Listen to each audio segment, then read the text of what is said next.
Bakit po daw siya maniniwala sa Biblia kung gawa lang po daw ng tao? Salamat po. Yang hawak mong mic, kapatid na Ronald, gawa ng tao yan eh. Hindi ka ba naniniwala dyan? Naniniwala po. O, kaya mo nga ginagamit, kaya nga kita naririnig dahil dyan sa gawa ng tao na yan eh. Oh. Itong internet, gawa ng tao ito eh. Hindi naman ito gawa ng unggoy, hindi naman gawa ng bibe, ng pato, ng manok. Naniniwala tayo, di ba?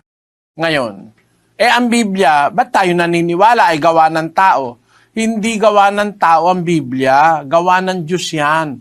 Kinasangkapan lang ang tao para magawa yung Biblia. Pero ang Diyos talaga pinanggalingan yan. Parang ikaw, kung may anak ka, yung anak mo gawa ng Diyos yun eh. Kasangkapan ka lang. Nagsiping kayong mag-asawa, tapos na-fertilize yung egg, pagkatapos lumaki yung fetus, pagkaraan ng 9 na buwan, wala ka nang ginagawa nun, ano? Pero yung paglaki ng bata at yung buhay ng bata, gawa na ng Diyos yun eh. Oh, di ba? Ikaw ba, hindi ka ba naniniwala na yung ginawa mong bata totoo? Kasangkapan ka ng Diyos para makagawa siya ng maraming tao, di ba? Iniwala ka. Ang ibig kong sabihin, yung Biblia, ganun din. Kinasangkapan ng Diyos yung mga propeta, mga apostol, para magsulat ng Biblia. Nung maisulat na, ipinasulat ng Diyos, galing sa Kanya yung impormasyon, galing sa Kanya yung kaalaman, nasulat na. Sinong gumawa? Basahin natin ang 3:4 ng Hebreo. Sapagkat ang bawat bahay ay may nagtayo, datapwat ang nagtayo ng lahat ng mga bagay ay ang Diyos. Totoo ba yan o hindi? Bawat bahay may nagtayo. Bahay mo, itinayo siguro ng karpintero. Hindi ko kilala yon, pero may nagtayo ng bahay mo sigurado.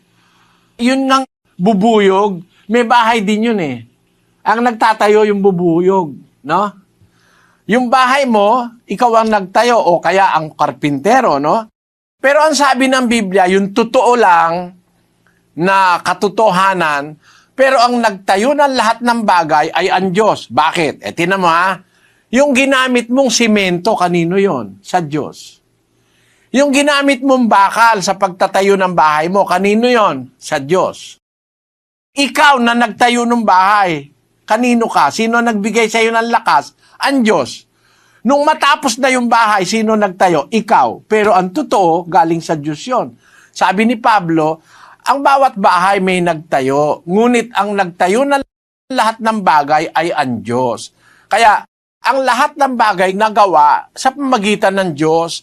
Yan telebisyon, may umimbento niyan eh. Sino gumawa niyan? Yung taong umimbento. Pero kung tutignan mo sa malalim na pag-iisip, ang Diyos din ang gumawa niyan eh. Bakit?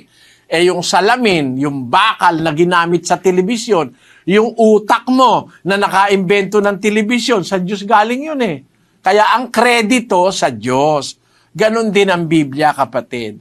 Ang Biblia, sinulat ng mga apostol, sinulat ng mga propeta, sinulat ng mga ebanghelista, pinagsama-sama ng tao. Ngayong nabuo na, sinong gumawa? Tao. Pero paano nagawa? Pinagawa ng Diyos. Ayaw ka bang maniwala?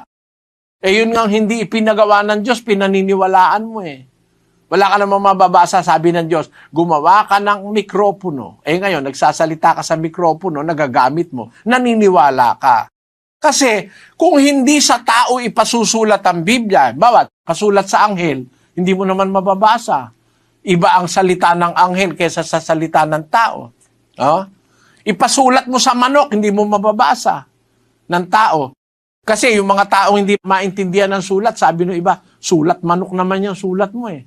O ibig sabihin, pagka manok pala susulat, hindi mo maiintindihan. Kaya ginamit ng Diyos ang tao kasi tao ang pinag-uukulan niya na babasa.